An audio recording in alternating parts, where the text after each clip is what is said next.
बहुत समय पहले की बात है। यूरोप महाद्वीप के जर्मनी देश में एक पति और पत्नी रहा करते थे। दोनों एक दूसरे के सिवा कोई नहीं था।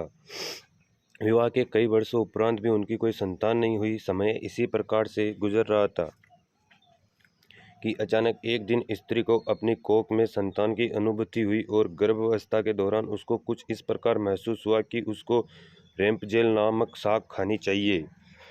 पत्नी के मन की बात जब पति ने सुनी तो पति ने वादा किया कि वह उसके लिए रैंप जेल नाम का वह शाक लेकर आएगा।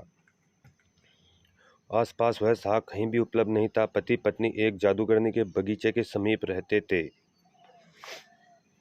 बगीचे में चोरी से घुसकर वह शाक अपनी पत्नी के लिए तोड़ी और यह क्रम कई दिन तक चलता रहा। एक दिन बगीचे की मालकिन जादूगरनी ने, जिसका नाम डेम गोथेल था, उसने यह चोरी करते हुए देख लिया और जादूगरनी ने पति को बंधक बना लिया। पति जादूगरनी के सामने बहुत गिड़गिड़ाया और अंततः जादूगरनी एक शर्त पर वह शाक उसकी पत्नी के लिए देने के लिए राजी हो गई। शर्त यह थी कि संतान के जन्म के बाद वह उसे जादूगरनी को सौंप देंगे। मायूस मन से पति ने उसकी वह बात मान ली और बच्चे के जन्म होते ही उसने जादूगरनी के हाथों में अपनी पुत्री को सौंप दिया। जादूगरनी ने अत्यंत मनोयोग से उसकी पुत्री का पालन पोषण किया और उसका नाम उसी शाक के नाम पर रैंप जेल रखा। रैंप जेल एक अत्यंत रूपवती कन्या के रूप में धीरे विकसित होने लगी।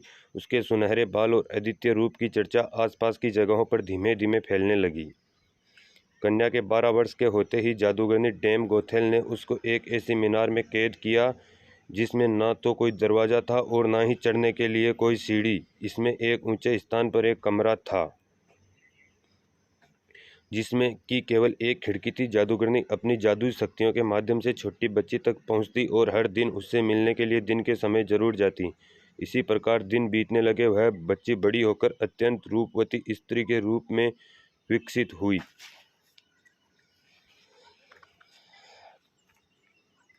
उसके लंबे घने सुनहरे बाल इतने लंबे हो गए कि बाद में जादूगरनी उसके सहारे मीनार पर चढ़कर कमरे में जाने लगी और ऐसा करते वक्त वह रैंपजेल को पुकारते हुए कहती, रैंपजोल, अपने बाल गिराओ ताकि मैं तुम्हारे सुनहरे बालों पर चढ़कर ऊपर आ सकूं। समय इसी तरह से गुजरता गया और एक दिन किसी राज्य का राजकुमार घूमते घूमते उसी क्षेत्र में आ गया जहां पर रैंपजोल उस मीनार में रहती थी। रैंपजोल की आवाज़ में अद्वितीय मिठास थी। जब वह गाती तो जैसे समय ठहर जाता था। एक दिन राजकुमार को टहलते टहलते एक मधुर आवाज़ सुनाई पड़ी। वह आवाज़ कहाँ से आ रही है यह जानने के लिए राजकुमार उस मीनार के पास गया तो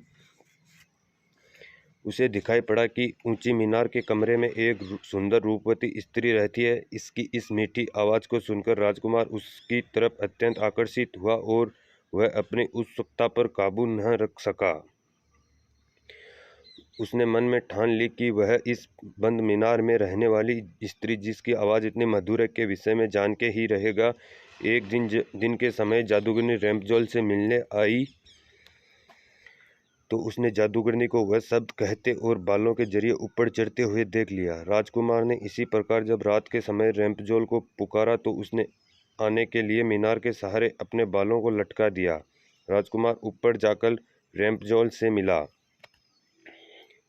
रैंपजोल और राजकुमार एक दूसरे से प्रेम करने लगे थे। दोनों ने मिलते ही एक दूसरे को पसंद कर लिया और वह एक दूसरे के लिए अंतरंग सहचर बन गए। अतः राजकुमार ने रैंपजोल के सामने विवाह का प्रस्ताव रखा।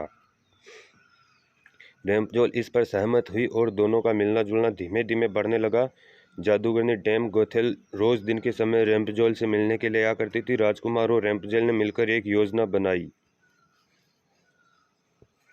कि राजकुमार द्वारा दिए गए रेशम से रैंपजोल एक सीढ़ी बनाएगी जिसमें कि वह दोनों उस जगह से भाग सकेंगे। रैंपजोल की मूर्खता के कारण जादूगरनी डेम गोथेल को राजकुमार के रैंपजोल के पास आने और उसके गर्भवती होने का पता चल गया।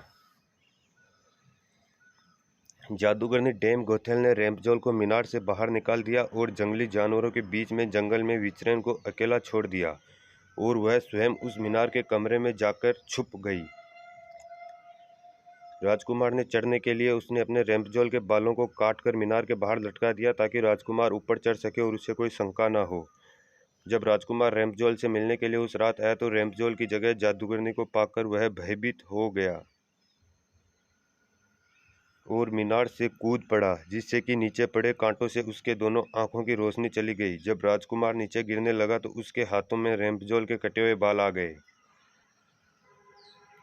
वह रैम्पजोल की लंबी बालों की लट राजकुमार के साथ ही नीचे गिर गई। नीचे उतर पाने और अन्य कोई तरीका न होने के कारण जादूगरनी डेम गोथेल उस मीनार में फंस गई और अंततः मृत्यु को प्राप्त हुई। अपनी आंखों और अपनी प्रेमिका को खो देने के बाद राजकुमार निराश होकर अंधा होकर जगह जगह भटकने लगा। कई महीनों तक इस प्रकार भटकने के पश्चात वह उस स्थान क्षेत्र में जा पहुंचा जहां पर रैम्पजोल बस चुकी थी। उधर रैम्पजोल ने जुड़वा बच्चों को जन्म दिया, जिनमें एक बेटी और एक बेटा हुआ। इसी तरह समय एक दूसरे के व्यूहों में रहने के बाद अंत दोनों उसी राज्य में एक स्थान पर मिले और उनके मिलने से चमत्कार स्वरूप राजकुमार की दृष्टि वापस आ गई और रैम्पजोल के लंबे सुनहरे बाल उसको वापस मिल गए और दोनों हंसी खुशी अपना जीवन साथ में व्यतीत करने लगे। शिक्षा। इस कहानी से हमें यह शिक्षा मिलती है कि बुरे का अंत बुरा ही होता है और विश्वास के सहारे एक दिन दुनिया में सब कुछ पाया जा सकता है। तो दोस्तों, अगर कहानी अच्छी लगी हो तो लाइक, कमेंट और शेयर ज़रूर करें और आगे इसी प्रकार की कहानियाँ देखने के लिए चैनल पे बने रहें।